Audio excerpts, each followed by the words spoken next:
Huwag kang magkamalinlinlangin ako. Dahil hindi lang yan ang bilang ng tao kong nakapaligid sa inyo ngayon. Gulat na napatingin si Ashley sa hawak na cellphone ng lalaki may hawak sa kanya ngayon. Kung ganun, may liligtas na sa kanya? Muli siyang napaiyak dahil sa tuwa. Kahit nagibang boses ng asawa sa cellphone, alam niyang ito ang nagsasalita. Napamura si Jacob nang biglang may maliit na ilaw ang tumapat sa kanyang ulo. Alam niya kung saan galing yon. Sumas loaded sa armas ang kalaban kaysa sa kanya. No choice siya kundi ang maging sunod-sunuran sa kalaban at hindi tuloy ang original na plano. Palitan tayo ng bilang. Every count ay hahakbang sila. Ipangako mo lang na hahayaan mo kami makalis sa lugar na to. Huling pakikipagdeal ni Jacob. Agad na sumangayon si Marlon. Hindi niya rin inalis ang tali sa kamay ni Joy at alam niyang ganun din ang ginawa sa kanyang asawa. Behave at hahakbang ka lamang kapag ako nagbilang maliwanag. Umiiyak na tumango si Joy sa utos ng lalaking hindi pa rin nakikilala. Huwag kang magkamaling tumakbo kung ayaw mong parehong mabasag ang bungo niyo ng iyong ama. Banta muli ni Marlon kay Joy.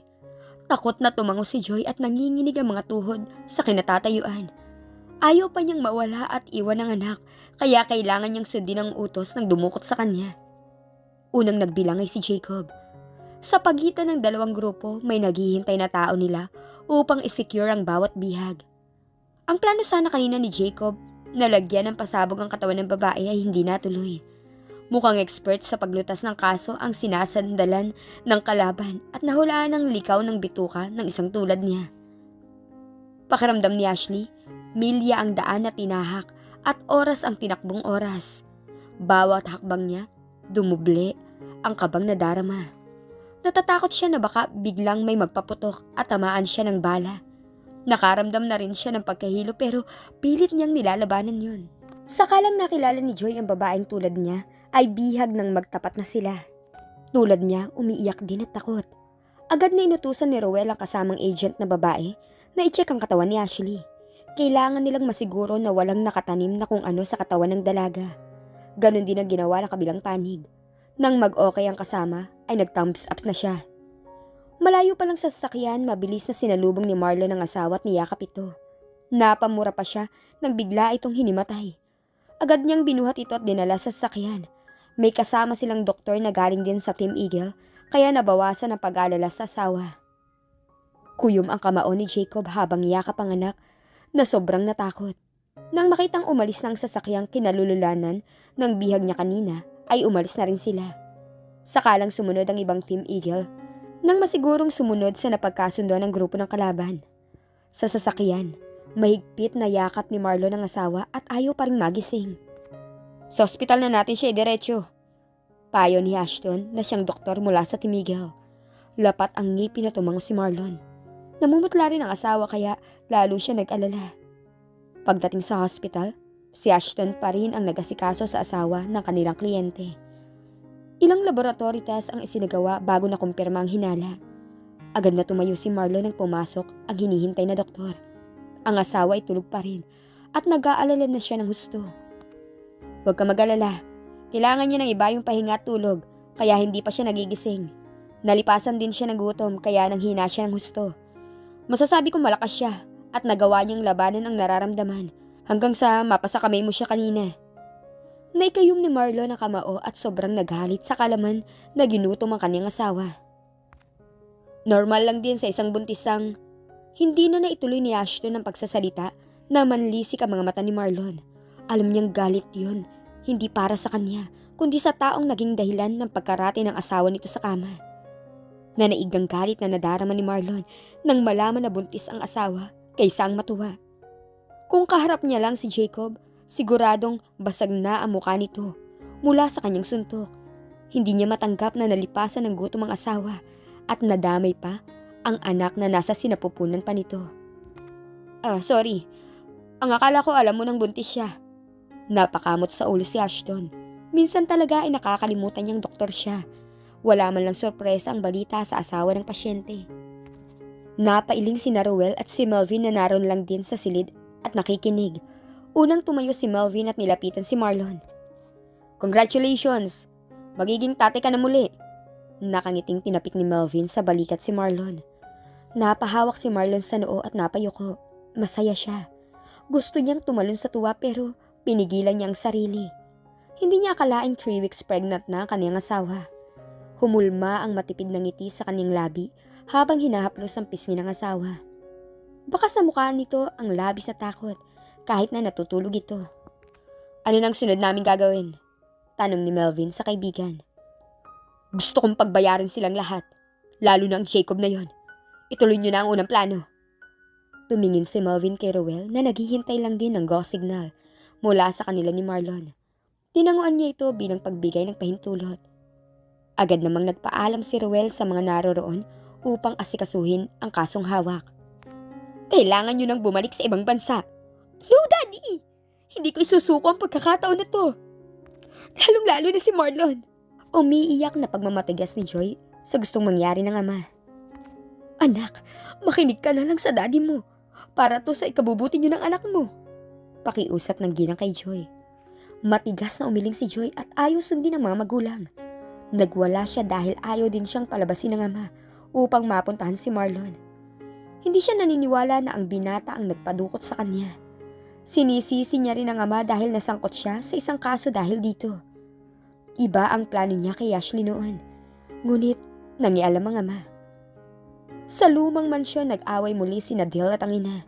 Nabalitaan nila na pumalpak si Jacob. Paano na kung malaman ng iyong kapatid na kasabot ka ni Jacob? Galit na tanong ni Rochelle sa anak. Muling nagsindi si Dil ng sigarilyo at hindi na nag-abalang itago yun sa ina. Kailangan niyang pakalmahin ang sarili at nitong mga huling araw parang naging nervyoso na siya. Ano yan? Tangkang aagawin ni Rochelle ang hawak ng anak ngunit sinamaan siya nito ng tingin. Kinabahan siya at alam niyang hindi yun normal na sigarilyo. Tumalikod si Dale sa ina dahil naiingayan siya sa bibig nito. Mabilis na sinundan ni Rochelle ang anak. Dale, kailan ka pa natutong gumamit ng ganyan? Hinayaan kita sa pagsusugal pero ang paggamit ng bawal na gamot, hindi na pwede yan. Will you shut up? Angil niya sa ina at pabagsak na isinara ang pintuan. Windang at awang ang bibig na nakatitig si Rochelle sa nakasarang pintuan ng silid ng anak. Gusto niyang maiyak dahil wala nang galang sa kanyang binata. Hindi na niya alam kung alin ang una niyang lulutasin na problema ngayon.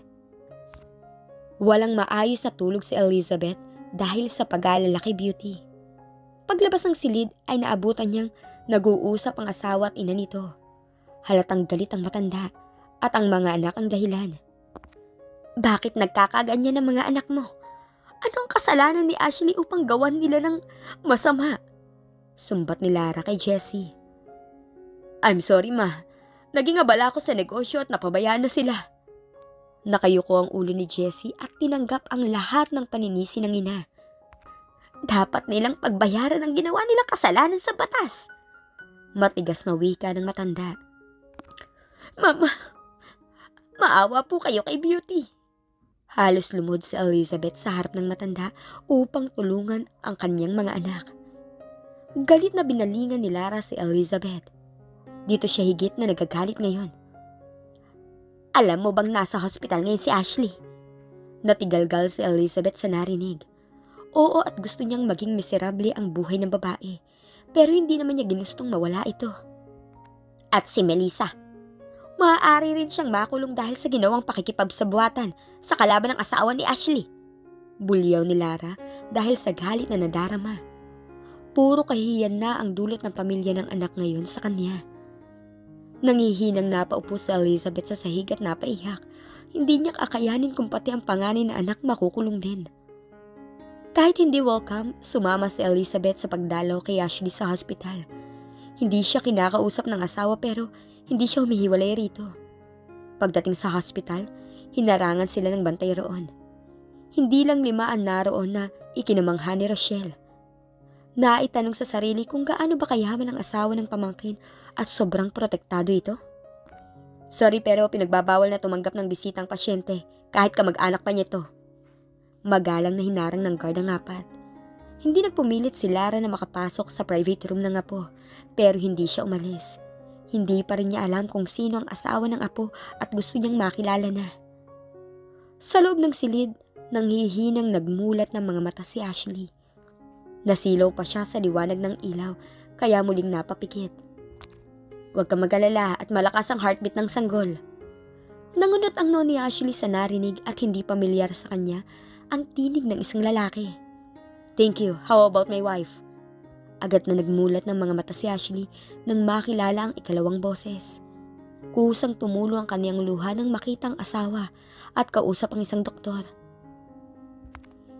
Hindi napansin ng mga ito na gising na siya. Napalingon si Ashton sa pasyente. Ngumiti siya nang makitang gising na to. Gising na siya, may iwan ko muna kayo para makapag-usap na maayos. Marahas na nilingon ni Marlon ang asawa at nagmamadaling nilapitan ito. Hindi na niya nagawang sagutin ng doktor dahil nag-aalala sa asawa at umiiyak ito. Shh! Stop crying. I'm sorry kung sobra kang natakot mula pa kahapon. Napahikbi na si Ashley nang yakapin siya ng asawa. Parang panaginip lang ang lahat at hindi siya makapaniwala na ligtas na siya sa kapahamakan. I'm sorry. Kung nakinig lang sana ako sa iyo. It's okay, don't worry. Hindi na maulit ang nangyari sa iyo, okay? Huwag ka na matakot at umiyak dahil nakakasama sa baby natin. Biglang napatigil siya sa paghikbi at parang nabingi sa narinig. Baby? Dahan-dahang humiwalay sa pagkakayakap si Marlon sa asawa. Masuyong hinaplos ang pisngi nito at tinuyo ang luha gamit ang palad. Ngumiti siya at tumango. Yes, nawalan ka ng mali kanina at dito na kita dinaretso. Confirm ng doktor na 3 weeks pregnant ka na. Napaiyak muli si Ashley at sa pagkakataon na to ay dahil sa tuwa. Hinalikan ni Marlon sa labi ang asawa upang patigilin na rin ito sa pagiyak. Ang dampi ng halik ay nauwi sa mapusok at mapaghanap. Lalo siyang nakalimot nang tumugon sa kanya ang halik ng asawa. Parang biglang nauhaw si Ashley at hindi magawang bitawan ang labi ng asawa. Kung hindi pa siya kakapusin ng hininga, hindi niya titigilan ito. Namula ang pisngi niya nang humulma ang mapanuksong ngiti sa labi ni Marlon. Lalo tuloy nag-init ang kanyang pakiramdam. Hinalikan ni Marlon sa noo ang asawa bago ipinagbalat ito ng prutas na orange. Kailangan itong kumain ng masusustansya upang mabilis na lumakas. Salamat. Pasalamat ni Ashley sa asawa habang magana kumakain. Ako ang dapat magpasalamat sa iyo. Thank you dahil binigyan mo ako ng chance na maging ama muli ng ating anak. This time, ako mag-aalaga sa inyo. Muling napangiti si Ashley at siya na ang kusang humalik sa asawa. Nang maalala ang kambal, hindi niya maiwasang mag-alala. Ipapasundo ko sila mamaya. Pagkatapos ng kasong isasampa ko sa taong dumukot sa iyo. Tumango si Ashley. Bigla na naman siyang inantok. Kahit ayaw niyang matulog, kusang pumipikit ang kanyang mga mata. Siniguro muna ni Marlon na mahimbing na ang tulog ng asawa bago lumabas. Pagbukas niya ng pintuan, si Jomar ang bumungad sa kanya. Sir, nandito ang pamilya ng asawa niyo. Tumingin si Marlon sa waiting area at natanaw niya ang abuela ni Ashley. Gulat ang rumihistro sa mukha nila Lara, Liam, Jessie at Elizabeth nang makilala ang lalaking lumabas sa silid ni Ashley.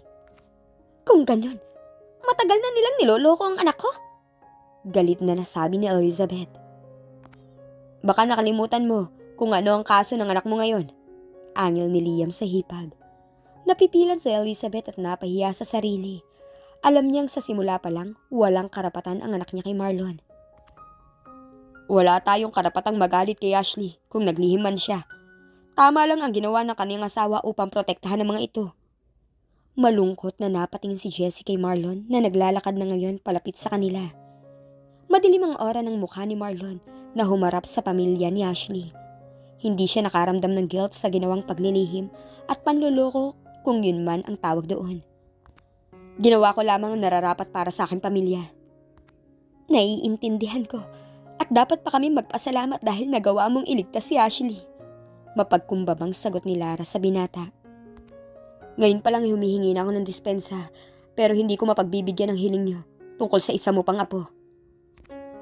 Pero, naset up lang din ang anak ko. Umiyak si Elizabeth at nagbabaka sakaling mapatawad ni Marlon si Beauty. Dahil sa ginawa niya, kamuntik nang mawala ang pinagbubuntis ni Ashley. Sorry, pero kailangan maturuan ng leksyon ng anak mo. Pero si Melissa, hindi mapapasama sa kakasuhan. Napabuntong hininga si Jessie at kahit papano, nabawasan ang kanilang problema. Wala na siyang magawa sa desisyon ni Marlon pero alam niyang mababawasan ang parusa sa anak dahil umamin ito. Salamat sa pagtanggap ng buo sa aking anak at mga apo. Bakas sa mukha ni Liam ang tuwa. Masaya siya dahil sa wakas, nasa tamang tao na ang kaniyang anak. Wala na siyang dapat ipag-alala sa buhay ng mga ito ngayon. Yumukod si Marlon sa ama ni Ashley at nagbigay galang pati sa matanda. Sa presinto, nanlalim na ang mga mata ni Beauty dahil walang tulog at walang humpay sa pag-iyak. Mainit sa loob ng selda at hindi na siya pinagbigyan na magkaroon ng sariling electric fan. Maging ang higaan matigas. Ilang sandali pa bumukas ang selda at may ipinasok na isang babae. Franz? Hindi makapaniwalang tawag ni Beauty sa pangalan ng babae. Sumiksik si Franz sa isang sulok ng selda at nahihiyang makipag-usap kahit kanino. Kanina, madilim pa ang paligid, kinuha na siya ng pulis sa bahay na pinagtaguan sa kanya. Bakit ka nandito? Nasa si ate? Magkasunod na tanong ni Beauty sa babae. Hindi ko alam kung nasa na siya ngayon. Ikaw bakit ka nandito? Tanong ni Franz kay Beauty. Nang marinig ni Franz ang kwento ni Beauty ay napamura siya. Tulad niya, nagamit din si Beauty ng pamilya ni Jacob. Sir, may problema sa bodega at kailangan niyong puntahan. Marahas na naihilamos ni Jacob ang palad sa sariling mukha, dala ng frustration. Hindi pa tapos ang problema sa anak, mayroon na namang bago. Nasa kabilang linya po si Alex. Mabilis na kinuha ni Jacob ang cellphone sa tauhan at sinagot ang tawag ni Alex. Kanang kamay niya ito at mamayang gabi, mailalabas silang bawal na gamot upang dalhin sa mga dealers. Ano ang problema? Sir, nag-inventory po ako at shortage tayo sa supplies mamaya. Paano nangyari yan? Di ba nga't pinadouble check ko pa sa iyo ang stock natin bago tumanggap ng karagdagang dealers? Hindi ko rin po alam, sir. Magkakaproblema tayo mamayang gabi kapag hindi naayos to. Inis na tumayo si Jacob at nagpasyang pumunta sa bodega. Bukas na lang niya isusuko ang anak sa pulis upang malinis ang pangalan nito. Pagdating sa bodega, nagtaka si Jacob at mayroon sa list na hindi kilalang tao. Kaya nagkakaproblema sila sa quantity dahil mayroong nadagdag. Hindi ko po alam, sir, kung sino yung nasa list at kung bakit nandyan. Nabatukan ni Jacob si Alex at puro hindi alam ang sagot sa bawat tanong niya. Double check niya ang listahan at napansin niyang hindi yun ang original na blue book. Bigla siyang naalerto at nagmamadaling lumabas ng bodega. Ngunit ang tangkang paglapit sa sasakyan, naudlot ng may sumigaw. Tigil, mga pulis to! Itaas ang mga kamay at huwag tumangkang lumaban para walang masaktan. Alam ni Jacob na namumutla na siya dahil sa pagkagulat. Hindi niya napaghandaan ang biglaang sulpot ng mga pulis. Ang tauhan niya hindi sapat kapag lumaban sila, pero hindi siya papayag. Hindi siya papahuli ng buhay sa mga ito. Agad niyang kinapa ang armas na nakasuksok sa tagiliran. Ngunit bago pa yung mabunot, may nagsalita mula sa kanyang likuran. Huwag mo na pong tangkaing lumaban, sir. Gulat na nilingon ni Jacob ang lalaki. Hindi niya kilala ang lalaki ngunit nakita niya ito kanina kasama si Alex. Loko ka? Isa kang spy! Galit na sinugod ni Alex si Ruel. Ngunit bago pa ito makalapit, pinati dito ng isa pang lalaki. Ngumiti si Ruel kay Jacob habang nakatutok ang hawak na armas sa dibdib nito. Mabilis na kinuha ang armas na nasa tagiliran nito at pinasa sa kasamahan. Nanlulumong napasunod si Jacob sa humuli sa kanya. Nakaposas na rin ang mga kamay niya kasama ang 10 tauhan. Sa lumang mansyon, nataranta si Rochelle nang mabalitaan na nakakulong ang anak ng pinsan. Alam niyang kinasangkapan din ng anak si Franz sa paggawa ng masama. Namumula ang mga mata na humarap si Dale sa ina. Kamuntik pa niya itong masakal dahil pumasok sa kanyang silid na walang pahintulot. Gustong maiyak ni Rochelle sa nakikitang kalat sa silid ng anak. Nakakasulasok ang amoy ng kakaibang usok na nakulong sa silid nito at ang mga sachet ng bawal na gamot ay nagkalat sa kama nito. Anak, alam kong stress ka nito mga nagdaang araw pero hindi ito ang solusyon upang maresolve ang problema. Humiga si Dale sa kama at hindi pinansin ng ina. Tama to, stress siya dahil sa mga sunod-sunod na kapalpakang nangyayari sa kanyang buhay.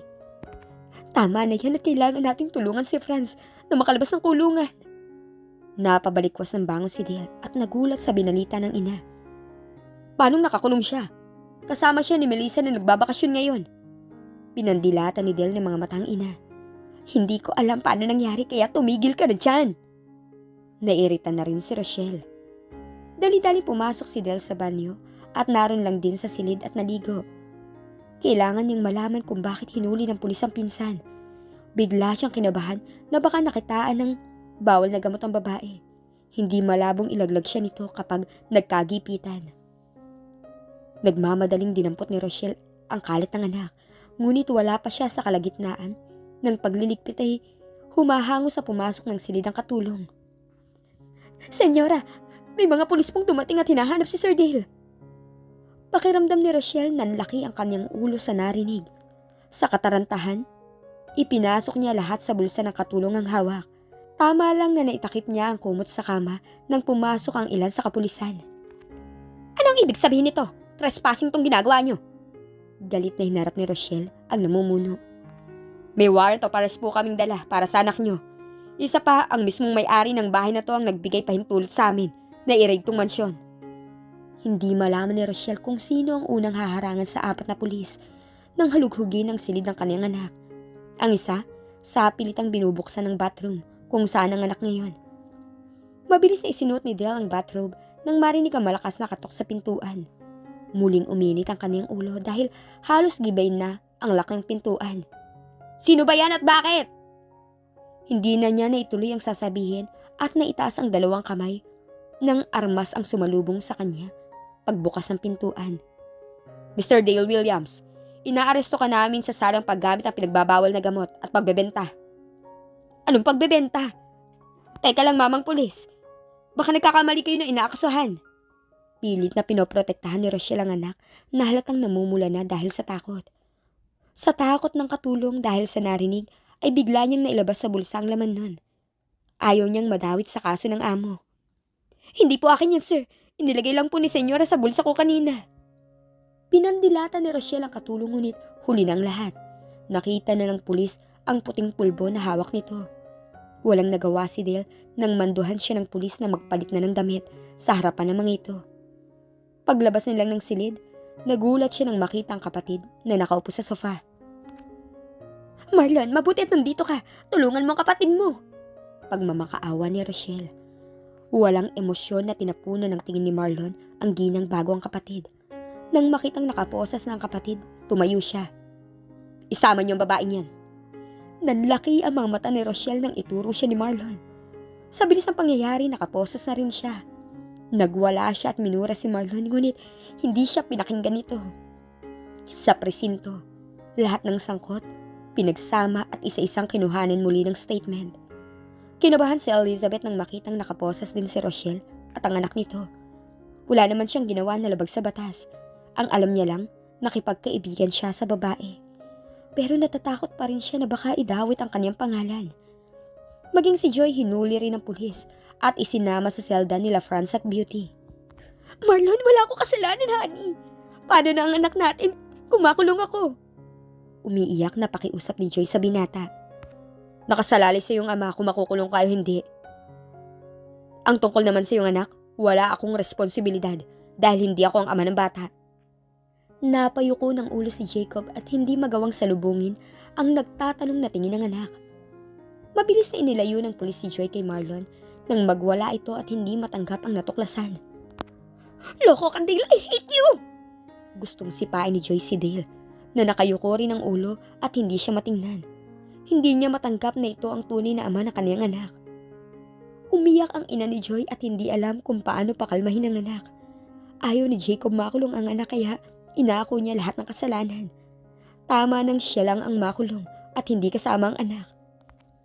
Inaamin niyo na rin ba na kayo ang nag-utos na tapusin ang buhay ng dating personal assistant ni Mr. Marlon? Sabay na nag-angat na mukha si Dale at Jacob nang marinig ang tanong ng taga-usig. Sabay ring lumaylay ang mga balikat nang iharap sa kanila si Franz. Ang mas ikinagulat ng mga ito ay nang makita si Melvin. Para lang sila nakakita ng multo. Sa hospital, hindi iniwan nila Ralph at Vina si Ashley habang wala pa si Marlon. Girl, mabuti naman at gising ka na. Nakangiting ginagap ni Vina ang palad ng kaibigan. Nasaan si Marlon? Namamaos ang tinig ni Ashley dahil bagong gising. Mabilis na kinuha ni Ralph ang basong may laman na tubig at pinainom ang dalaga. Babalik na rin yung kasamang kambal. Ngumiti si Ashley at nagpasalamat sa dalawang kaibigan. Nasa labas ang lola mo at ama. Gusto mo bang makausap? Tanong ni Vina. Tikom ang bibig na tumango si Ashley. Gusto na niya ng katahimikan ngayong alam na ng lahat kung sino ang kanyang asawa. Nanatili sa loob ng silid si Vina kahit naroon pa ang pamilya ni Ashley dahil yun ang bili ni Marlon. Mas may tiwala pa ito sa ibang tao kaysa sa sariling pamilya ng dalaga. Walang salitang niyakap ni Lara at Liam si Ashley. Masaya sila at maayos ng kalagayan nito. Hindi na nagulat si Ashley nang mabalita ang nakakulong si Beauty at ang iba pang sangkot. Tinutuon ng asawa na lahat ng may sala pagbabayarin nito. Lumipas ang oras at dumating si Marlon kasama ang kambal. Mommy, how are you? Malambing at sabay na bati ng kambal sa ina. Pumesta naman ang mga ito sa magkabilang panig ng higa ng ina. I'm fine mga anak, pasensya na kung napag-alala ko kayo. Yumakap si Gabi sa ina. Alam niya ang tunay na nangyari at sinabi ng ama kanina. Alam na rin nila na magkakaroon na sila ng bunsong kapatid. Sobrang saya nilang magkapatid at madadagdagan na ang kanilang pamilya. Lumipas ang araw at lumabas na ng hospital si Ashley. 1 linggo pa ang pinalipas bago siya pinayagan ng asawa na dalawin si Beauty sa kulungan. Si Melissa nandun din at ang buong pamilya niya. Ashley, I'm sorry. Umiiyak na humingi ng tawad si Beauty. Maging si Melissa humingi rin ng tawad kay Ashley at ang ina ng mga ito. Ashley, salamat at hindi mo ipinatuloy ang kaso sa iyong pinsan. Pangako ako na mismo makakalaban nila kapag naisip nilang muli kang gawa ng masama. Ngumiti si Ashley sa tiyahin. Kahit papano ay ramdam niya na bukal sa kalooban nito nga sinasabi. Ayoko lamang na malungkot pa ang asawa ko kaya pinagbigyan ko kayo. Pero kapag ginawa niyo muli ng hindi magandang asawa ko, hindi ko na kayo mapapatawad pa. Paglilinaw ni Marlon. Napayuko ang ulo na tumango si Beauty. Natuto na siya at hindi gustuhin bumalik pa sa kulungan. Malaki na rin ang ipinayat niya dahil walang sapat na tulog at nawalan ng ganang kumain. Ngayon nalalabas na ang hatol sa mga kasama niyang sinampahan ng kaso ni Marlon. Sinabi na ng kanilang abogado na kahit inurong ang kaso laban sa kanya, kailangan pa rin niyang manatili ng ilang araw sa kulungan, kasama si Joy. Ilang taon lamang ang hatol kay Rachel sa salang pagkonsinti sa masamang gawain ng anak. Isa pa sa naging kaso ng ginang ay ang pagtangka sa buhay ni Marlon at tumistigo ang dating nurse ng binata. Si Jacob nahatulan ng pagkakakulong ng 20 hanggang 30 years bilang mastermind sa pagkamatay ni Jukes at sa pagbebenta ng pinagbabawal na gamot. Si Dale makukulong rin pero mas mababa ang hatol kumpara kay Jacob. Maaari pang mapaagal laya kung maging mabait ito sa loob ng kulungan. After ng hearing, naging chairman na rin si Marlon sa kanilang kumpanya. Ipinakilala sa lahat ang kanyang asawa at anak. Ang abuelo, malakas na pero hindi pa rin makapagsalita ng maayos. Matulog ka na, ako na bahala sa kanya. Nakangiting nilingon ni Marlon ang asawa. Dahan-dahan niyang isinandal ang likod sa kinauupuan habang maingat na karga ang 2 buwan nilang anak. Tiningnan ni Ashley ang orasan na nakasabit sa dingding. Pasado 2:00 na ng madaling araw. Alam niyang gumigising talaga ang asawa niya upang tingnan ang sanggol kahit may nurse na tagabantay sa bata. Tulog na rin siya, sabi ni Marlon sa mahinang tinig at takot magising ang bata. Kababaeng bata kasi ay parang siga sa kanto kung umiyak at maligalig. Nakangiting pinagmasdan ni Ashley ang asawa at anak. Parang pinagbiyak din na bunga ang dalawa katulad sa kambal. Hindi lang responsable ang asawa ito, maalaga rin sa kanilang mga anak. Kahit workaholic ang asawa, hindi ito nagkukulang ng oras sa kanya at sa mga anak. Naglalaan ito ng araw para ipamasyal sila sa kung saan nila gustong pumunta. Ngayon lang sila matagal nagstay at home dahil bagong panganak siya. Dahan-dahang ibinaba ni Marlon ang anak sa crib nito upang hindi magising bago hinarap ang asawa. I love you.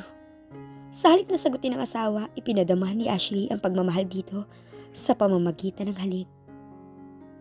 Ilang buwan na rin namang nagtitis ang asawa. Gusto niyang pawiin ang pagkauhaw nito sa kanya. Mabilis na binuhat ni Marlon ang asawa at dinala sa kanilang silid. Pagkasara ng pintuan, sabik na dinama at hinalikan nito. Buong puso namang pinagbigyan ni Ashley ang asawa. Ayos lang na mabuntis siyang muli. Ang gusto nga ng asawa magkaroon sila ng 12 anak. Walang problema paano buhayin ng mga anak dahil maraming pera ang asawa. Matapos ang isang mainit na pagniniig ay nakatulog agad si Marlon. Isiniksik niya ang katawan sa asawa at yumakap na mahigpit. Gumanti ito ng yakap kahit natutulog na. Hindi agad nakakatulog si Ashley at sumagi sa isipan ang mga nakaraan. Ang kambal nag-aaral na at naging overprotective si Gab sa mga kapatid nito. Maayos na rin naman ang relasyon niya sa pamilya. Nakalaya na si Beauty pero pinili nitong manirahan sa ibang bansa. Alam niyang gusto lamang nitong sundan si Justin. Wala pa siyang balita sa dalawa pero hangad niya ang kaligayahan ng pinsan. Si Dale, alam niyang pinarehab ng asawa. Kapatid pa rin nun ng lalaki kahit anong mangyari. Si Franz ay ganun din. Nakalaya na at nasa rehabilitation. Si Melissa, well, ang huling balita niya ay may manliligaw na ito na isa ring negosyante. Muling napangiti si Ashley nang gumalaw ang asawa at lalong humigpit ang yakap sa kanya. Bago ipinikit ang mga mata, ay taimtim siyang nagdasal at nagpasalamat sa amang may likha sa lahat. Ang pag-iibig ay sadyang mahiwaga. Hindi mo malalaman kung sino ang nakatadhana para sa'yo. Minsan, nakaharap mo na. Minsan, kakilala mo pala. May mga pagkakataon namang dati mo palang kaaway. At gaya ni Ashley, ang tadhana niya pala ay sa isang lalaking hindi niya kilala. Isang aksidenteng pagkikita at pagniniig na nagbunga ng isang magandang biyaya sa Diyos. At kalaunan ay muli silang pagtatagpuin at magiging isang masayang pamilya. Marami mga taong humihiling sa Diyos na sana matagpuan na nila ang kanilang makakasama habang buhay. Meron din namang mga nawawalan na ng pag-asa, lalo na at umiidad na.